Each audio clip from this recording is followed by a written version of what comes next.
Mr. David Yin, short notice that you give us your time. We really appreciate it on behalf of Somali Media Network. Welcome to our program again. Sure, thank you. Mr. David, as you know, a lot of things has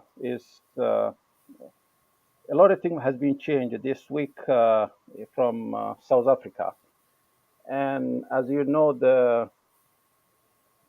Ethiopian warring parties have signed a permanent cessation hostility in South Africa on Wednesday, signaling an end to the 2-year-long Tigray conflict. Could you give us your reaction of what you read on this deal that has been signed? Happy to. First, it is obviously a very positive development. Anything that can be done to stop the fighting in Ethiopia, and in this case, and in the Tigray region area, is a good thing. And the agreement seems to have had the effect of, at least for the time being, resulting in a ceasefire between the Ethiopian central government forces and those of the Tigray region. It is less clear if the Eritrean forces inside Tigray have stopped their fighting. A day after the agreement was signed, it was my understanding that Eritreans were still engaged in hostilities in Tigray. I haven't heard anything today, so I don't know if that's continuing or not. But the thing with agreements like this is that they're much easier to negotiate and sign than they are to implement. Exactly. The hard part is always in the implementation. Mm-hmm. And this is a very ambitious agreement. It has some very short deadlines for accomplishments. For example, a 30-day period for disarmament Mm-hmm. of the Tigrayan Defense Forces. And that is going to be, I think, very difficult to achieve. There are other time frames in the agreement that are equally difficult.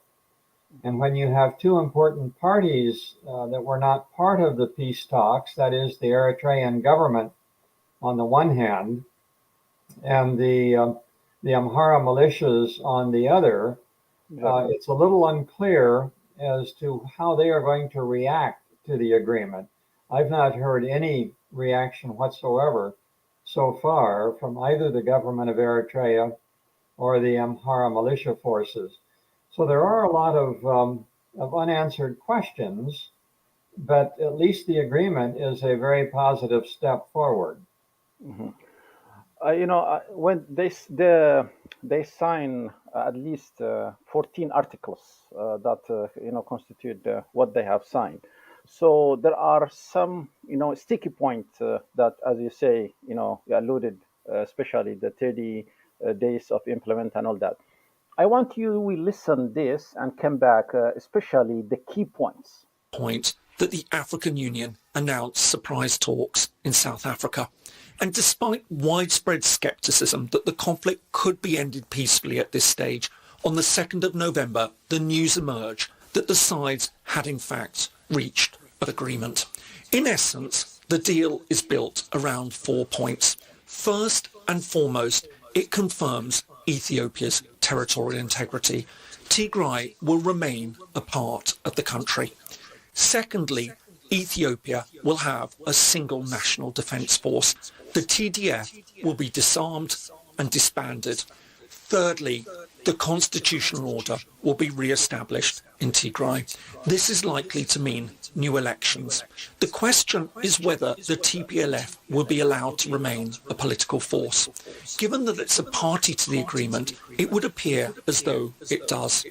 If so, this would be their big gain from the deal. Finally, humanitarian aid will be sent to the region and reconstruction efforts will begin. On top of all this, the government and the TPLF agreed to promote the peace deal and in language clearly designed to promote national unity, they would call on all Ethiopians in the country and abroad to support the agreement. Overall, the result is obviously a clear victory for the Ethiopian point that the Yeah, as you heard that before we go to the the unpack the content of this peace agreement, can you please tell us, in your perspective, since you are an expert on Horn of Africa and you have been also dealing with the Ethiopian, issue that you know in depth, can you tell us what within 10 days, it was a short time, how the previous also peacekeeping force, peace and agreement has failed, how within the 10 days they just agree and then come up with this positive result? What do you think that forced them to do that? Well, I think a lot of people were surprised that this agreement was reached so quickly. I was surprised, quite frankly, pleasantly surprised. But I didn't think it would be possible to achieve this kind of comprehensive understanding so quickly. I think there are a number of reasons for it. I think that both sides, and perhaps particularly the Tigrayan side, were feeling the negative impact of continued fighting. We know that Eritrean and central government forces had taken a number of towns in Tigray region in the last week or two, Shire, Aksum, apparently Adwa. I think that was putting a lot of pressure on the Tigrayan forces. At the same time, I think the central government understood that even if it was able to control the major cities in Tigray, that it would still be facing a long-standing guerrilla warfare from the Tigrayan forces, who could go back into the hills and the mountains, and this would just go on and on and on, and it would not work to the advantage of anyone if that were to continue. Then there's the element of the role played by the African Union, by the former president of Nigeria, the former president of Kenya, the former South African deputy president. How much pressure did they put on both sides to reach an agreement? They might have come down very strongly. We don't know. The discussions were very secretive. Almost nothing leaked out of those talks in South Africa, but they may have played a very important role in bringing pressure to bear on both sides of the conflict. And then there's the international community more generally. The United States was there as an observer, as was the European Union. We don't know what role they played. I suspect it was a fairly modest role, but you can be assured that both the EU and the United States were pressing very hard to reach some kind of an agreement. Does this mean that it resulted in an unrealistic agreement, one that is too ambitious, one that cannot be achieved in the time frame that has been laid out in the document? I don't know. It remains to be seen. I suspect some of these deadlines will slip, but it's less important if the deadlines slip a bit than if they are simply carried out and implemented at some point in the near-term future. So the question really is one of will. It's one of a willingness by both sides to implement the agreement, even if some of the dates slip. A lot of observers are saying that although the AU played a major role to bring the warring faction, different groups, and they did their best, although the Tigrayans did not trust the Obasanjo from the beginning. But a lot of people are saying that the US behind the scene are the key player are the one who pressurize because of the IMF, World Bank, in all these kind of like a stick and carrot, weapon that they use it to pressurize. And as you know, right now, Ethiopia in economy is in shambles and is really in bad situation.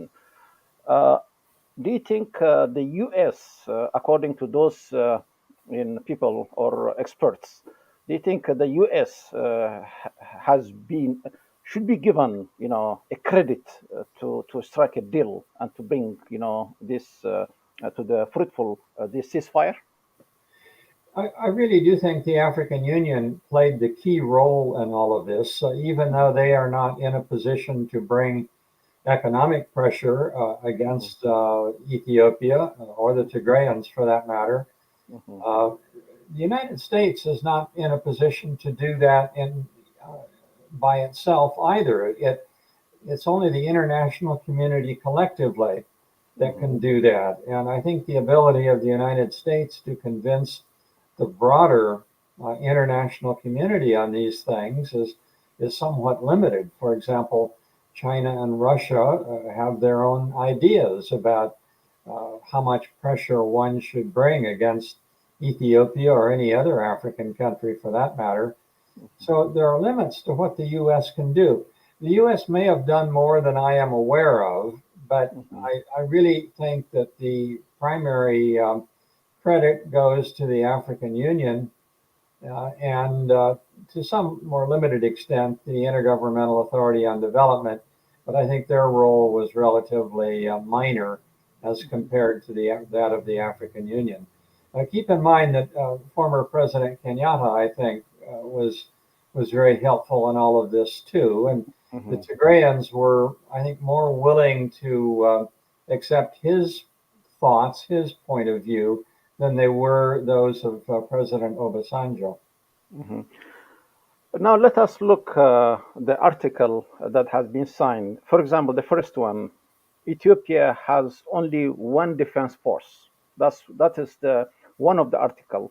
And as you know, we almost now almost 2 years now. I mean, in November 4th, when the war started, and when Ethiopia federal government sent the troops into the region after TPLF accused the Prime Minister Ahmed of the centralizing power at the expense of the region. Do you think on the reality on the ground when you in your assessment, do you think is visible, although you already talk about in the introduction that is more or less is very hard to implement this? Do you think Ethiopia can have a centralized force? I mean, although it is stated there, but when the Amaras, the Afars, the Berishangul, the Oromos, and every other group, especially also the elephant in the room, is Eritreans. So how we can implement and created a unified, in only one defense force? Could you shed light on that? Yeah, that's an interesting question, and it clearly is one of the most difficult to grapple with, especially in the short term, in the coming months. Mhm. Over the longer term, I think it is quite possible to have a unified military again, such as existed, prior basically to 2018. Over the short term, this is not going to be easy to do, and it's going to be particularly difficult to do it in the very short time frames that have been set out in the agreement. And one of the keys to all of this is what happens to the Eritrean forces in the country, because there are those who believe that Eritrea has been calling a lot of the shots Mhm. in Tigray region. I don't know whether that's true or not, but there are certainly those who believe it. There was an interesting article in the agreement, Article 8, which reads, "The Ethiopian National Defense Force shall safeguard the sovereignty, territorial integrity, and security of the country from foreign incursion and ensure that there will be no provocation or incursion from either side of the border." Now, this is clearly, in my view, a reference to the Eritrean forces. In other words, the government of Ethiopia is committed, according to this term of Article 8, to ensure that the Eritrean forces leave Ethiopia, which means they leave Tigray region. This is a key issue for the Tigrayans. And if this is not implemented, then I think this agreement falls apart and does not go forward. And only after the Eritreans leave the country will it be possible to begin creating this national military again. And I think it will take more than the 30 days set out in the agreement, but I do think it will be possible. But only if the Eritreans leave. If the Eritreans remain in Tigray region, I think the whole thing breaks down. I want to reiterate this and put it, especially this. This is a critical point, and I mean with the Eritreans. According to the Western diplomat, the military offensive that broke Tigrayan defense line was, as you know, and you also eloquently put it, was a joint Eritrean and Ethiopian operation directed from Asmara, according to some writers here. Eritrea is not mentioned, as you say, by name in the agreement, but the text includes a provision for ending and coalition with any external force hostile to either party. The reason I am just emphasizing on this point is, if Eritrea does not want to leave there, what is for the international, community, and also the Abiy government option will be? Do you think? Well, there are a couple of important issues that you raise here.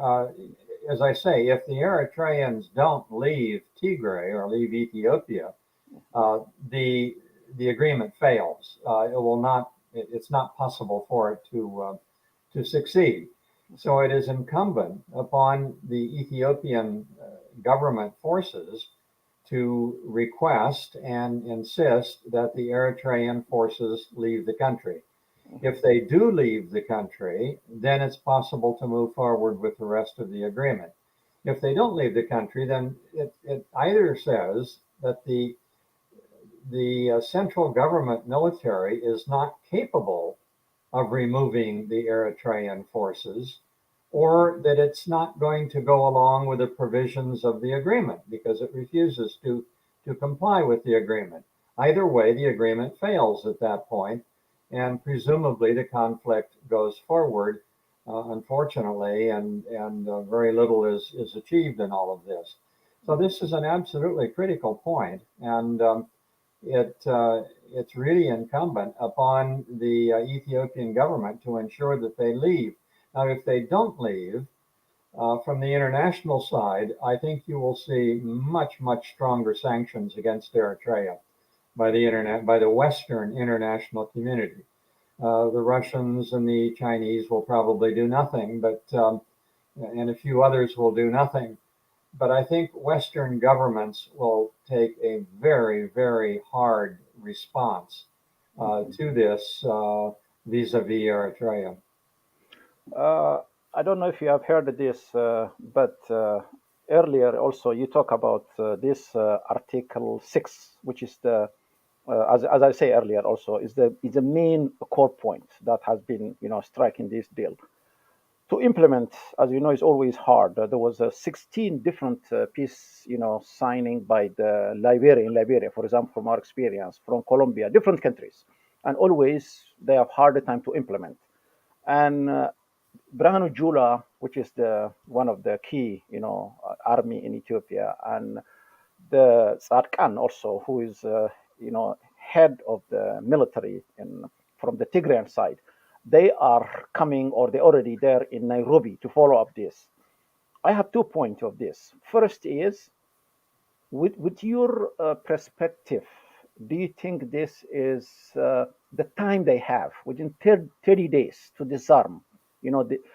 Do some kind of disarmament, demobilization, and then integrate that force while the Eritrean are there, while the Fano are there, while the Afar are there, or these different group, how those things they go together.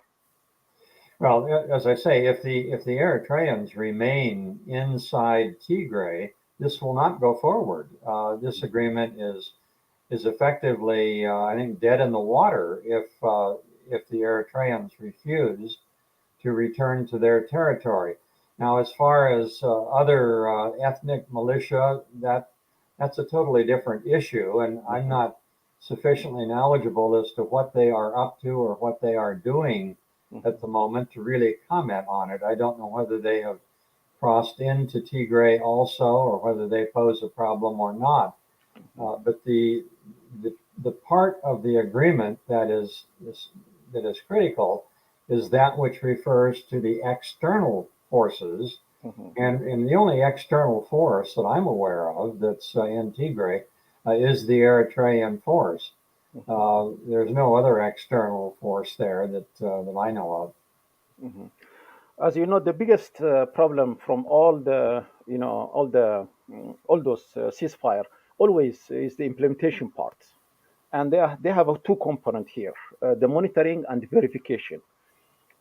As one of the writer put it here, the agreement, he say, is a triumph for the Ethiopian diplomatic strategy for keeping the international community, whatever. The mechanism for monitoring and verification, here is his complaint that compliance consists only, here is the key point, maximum 10% who report to the African Union, chaired by Nigerian former President Olusegun. In terms also, Mr. Obasanjo mandate is from the AU Commission chairperson Musa, not the AU Peace and Security Council. The UN here is excluded entirely. So how we can implement this within only one group who monitoring and verifying? Well, it all depends upon the people that are selected for verifying implementation of the agreement, Mhm. and that is the responsibility of the African Union. I haven't seen any reporting on who these people are or when they're going to begin their work. You're quite right. The hard part is always in the implementation of these agreements.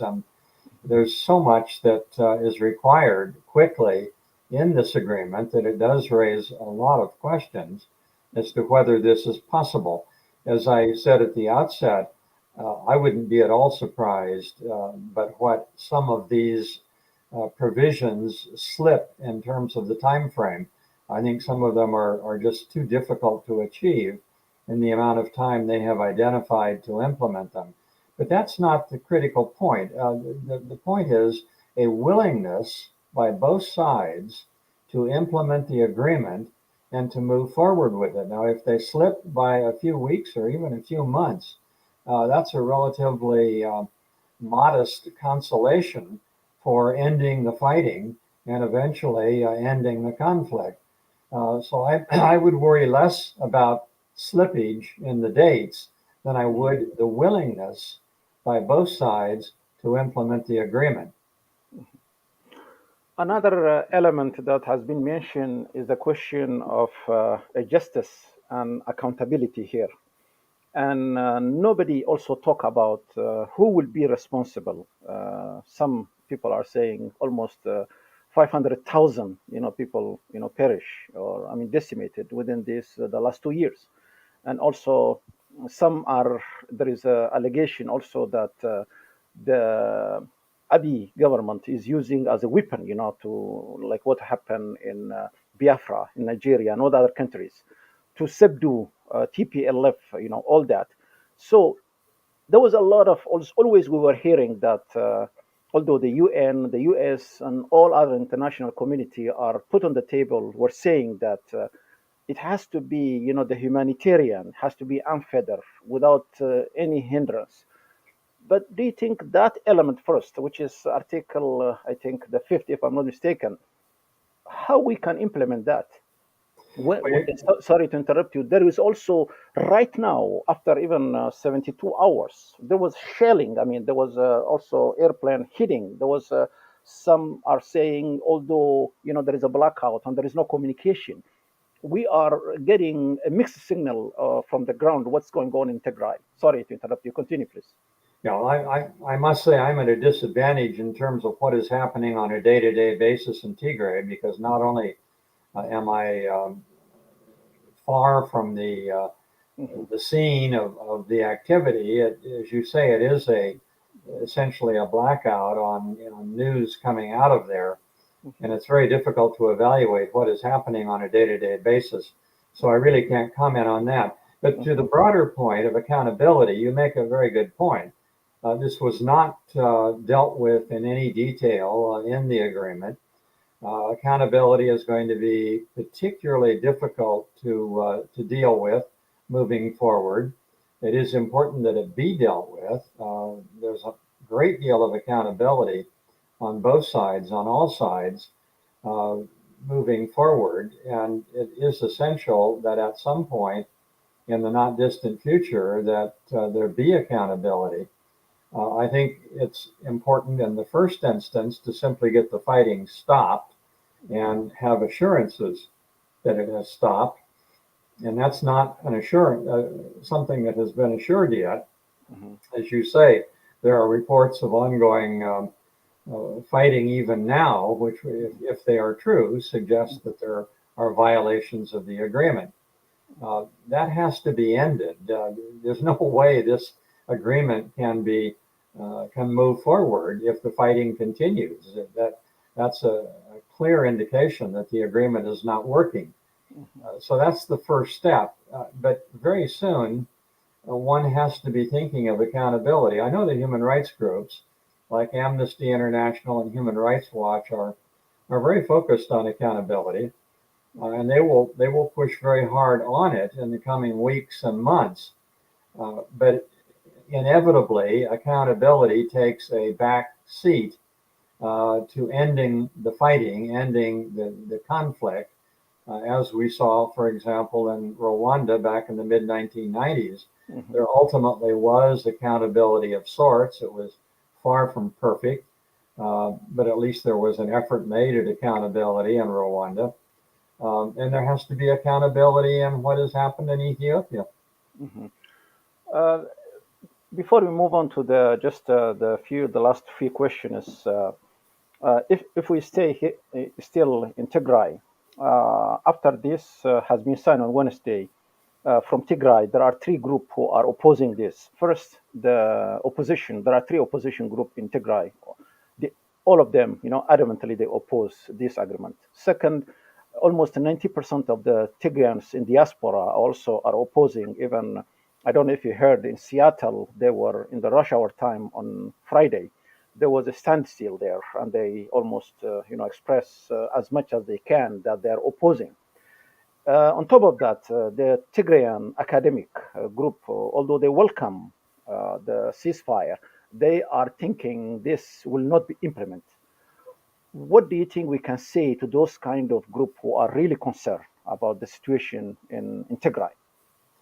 Well, let me be very frank on this. First, I would be much more concerned about disagreements inside Tigray than I am in terms of the Tigray community outside of the country. Mhm. I think it is the people inside Tigray that have suffered so much. So It's correct. not the people in the diaspora. Yes. So I'm much less concerned about how the diaspora groups think about this agreement than I am the folks inside the country. Mhm. And on that score, I'm really at a disadvantage in understanding who thinks what in Tigray today. There's been such a blackout Mhm. on news coming out of Tigray. You mentioned three groups Mhm. in Tigray that oppose the agreement. I have no idea how much support these three groups have. Mhm. I guess I would hope that most Tigrayans would just like to get this fighting ended, get the Eritreans out of Tigray so Mhm. that they don't pose a problem, and be able to move on with their lives, assuring unfettered humanitarian access, which the agreement uh, has accepted, and getting life more or less back to normal. Um, I can understand that there are points in the agreement that would worry a lot of Tigrayans, and I think there's an element in Tigray that even wanted the independence of Tigray. And this agreement obviously does not allow that. It mandates Tigray remaining a part of a sovereign Ethiopia with the territorial borders that it had before this broke out. So that element is obviously going to be very unhappy. But the point is that you have to get the fighting stopped. You have to get the humanitarian assistance flowing, and you have to try to get back to some semblance of normality. And I think if you can do that, some of these groups that may oppose the agreement now will change their minds later. Okay, when you come back to when we enlarge our interview here and look at it, also other conflict that is unfolding in Ethiopia, for example, the Oromos. Just before, I don't know if you heard this today, the Oromo Liberation, the OLA, has captured Nakamte, the West Wallaga, and they release 100 prisoners, according to what they were saying. This is not verifiable so far, but that's what I heard. So you know that Oromo are the largest ethnic group in Ethiopia, and also the largest in terms of land and resource. But we are not hearing anything that involving those group in the peacekeeping, peace negotiation or any other means to bring Ethiopia, on the same term. Can you shed light what kind of how do you reconcile what's going on in Tigray and also in Oromia? Well, you raise a good point and a very valid point that it's not just in Oromia, but it's in Benishangul and Somali region where you also have issues that are going largely unattended. And I think primarily because the focus has been so heavily on Tigray, because that's where most of the active fighting has been going on. But that doesn't mean that other parts of Ethiopia have been unaffected. There are all kinds of issues that need to be grappled with. I think the only response I would have to your comment, your question, is that the door is open to the reviving of a national political dialogue in Ethiopia. You can stop the fighting between Tigray and the central government. It will make more possible the ability to hold a national political dialogue. In that context, you might be able to deal with some of these other disagreements and even conflicts that are going on in the country, because they all have to be dealt with. Ethiopia has far more issues for resolving at the moment than it deserves to have. And at some point, it's going to have to deal with all of them. But you do have to take the most immediate one first, and that is, I think, the conflict in Tigray. But how do you think, Mr. Davidson, you have been, you have been an ambassador also in Ethiopia for US, and especially all this mosaic of more than 80 group in Ethiopia. And right now, the Abiy government, according to what we are hearing, he wants to centralize. And Ethiopia, always the conflict was, grounded in that area, especially the people who were incorporated in that empire. And they were always the Somalis, the Afar, the Gambela, as you mentioned. They used to have, always there was a conflict. But how they can reconcile when they already have completely diametrically opposite, two school of thought. One, the unitarist, and the other one believe in the federalist that embrace all different diversity in Ethiopia. Well, again, I go back to the national political dialogue is the only way I can see through that dilemma. And that means there has to be a willingness at the level of the central government to accept a different approach to the future of Ethiopia if that seems to be the majority view in the country. You can't hold a national political dialogue and then dictate to it what the outcome will be. And I realize that there are some groups in Ethiopia that want a highly centralized Ethiopia. But are they a majority? Who knows? I certainly don't know. I suspect they are not, quite frankly. But it's up to that national political dialogue to come to that determination. and then for the central government to accept the outcome of what seems to be a majority view of Ethiopians. As you know, Mr. David, there is on Tuesday here, there is a midterm coming, and always there is, I mean, a lot of things that's going on right now between the Republican and the Democrats. And it not only domestically, a lot of people are waiting for that, but internationally also, it will have a big impact. And as you know, especially the war in Ukraine has changed. You know, before the world was heading to some kind of globalization and shifted, you know, from the what we after in 1989 when the Soviet collapse and the Cold War is over.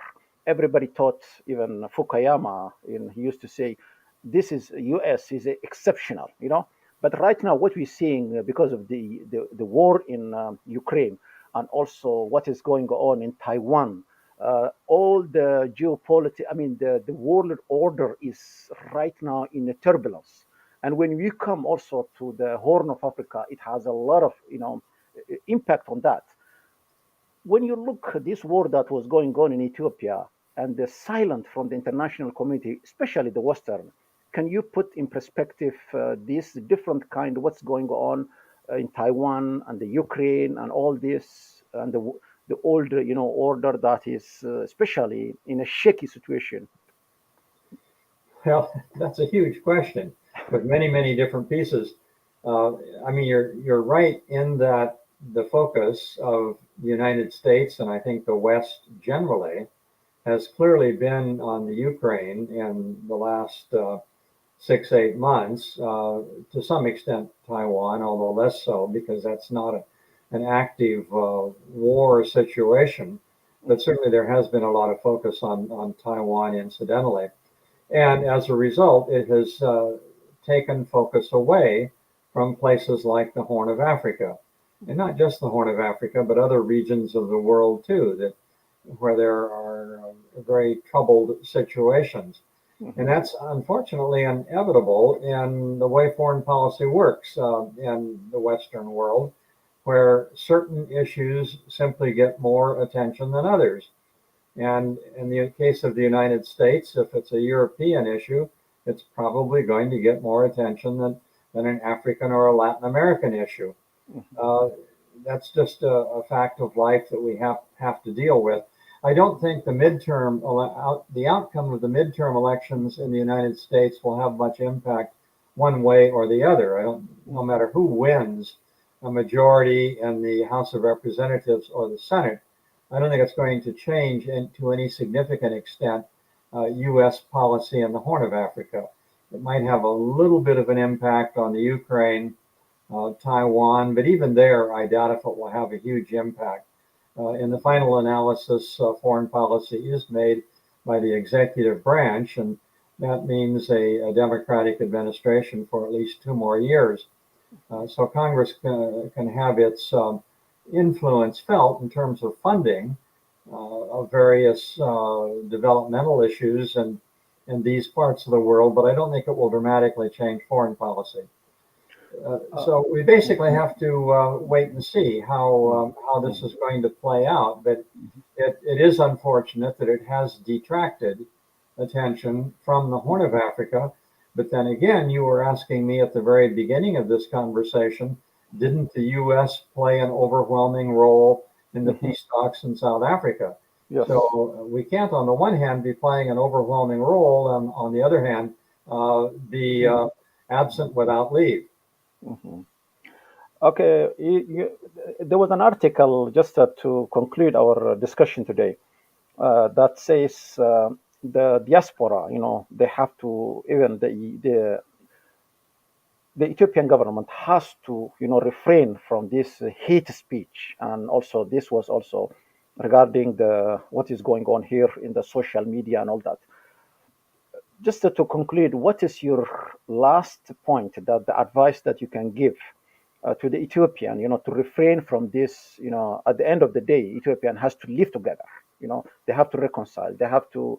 There is no other country, and right now, as you know, the million people are displaced and 600,000 people, decimated. We don't know even the figure. What is your last say to especially to the diaspora, group here, how they can overcome this and go to the peace and then democratic, and rule of law? What's your last point? Yeah, that's a very good point, and it's one that I feel very strongly about. I have pleaded over the last 20 years to my Ethiopian friends, those who really are friends and those whom I don't know, but I hear about on social media, to stop the hate speech on social media or anywhere else where it is appearing. I see it all the time. I'm horrified by it. It is completely unhelpful. I see it coming from people I know well, people I have long respected. And I find that I respect them a lot less when I see them uttering hate speech on social media. It absolutely has to be ended. And if it doesn't end, it's simply going to help undo the ability of Ethiopians to live as a common people in one country. It just simply must be stopped. There is nothing to be gained by hate speech. Yeah, thank you very much, Mr. David. As I say earlier, one of our leading, who was working for the peace, an iconic a singer from Oromo that we all cherish. He passed away today. His name was Ali Birra, and we are saying that today, may God rest his soul in heaven. So I hope people also, use his word, his wisdom, that he was always preaching peace, Ethiopian get together. And since I have known him all his life, more than 60 decades, and on that note, with the short, time that we give you, we always appreciate your time and your wisdom. And thank you so much for your time again, Mr. David Shane. No, I'm happy to do it. And in his memory, I hope that will contribute to the willingness of others in Ethiopia and outside Ethiopia to simply end hate speech. Thank you very much, Mr. David, and have a good day. Thank you.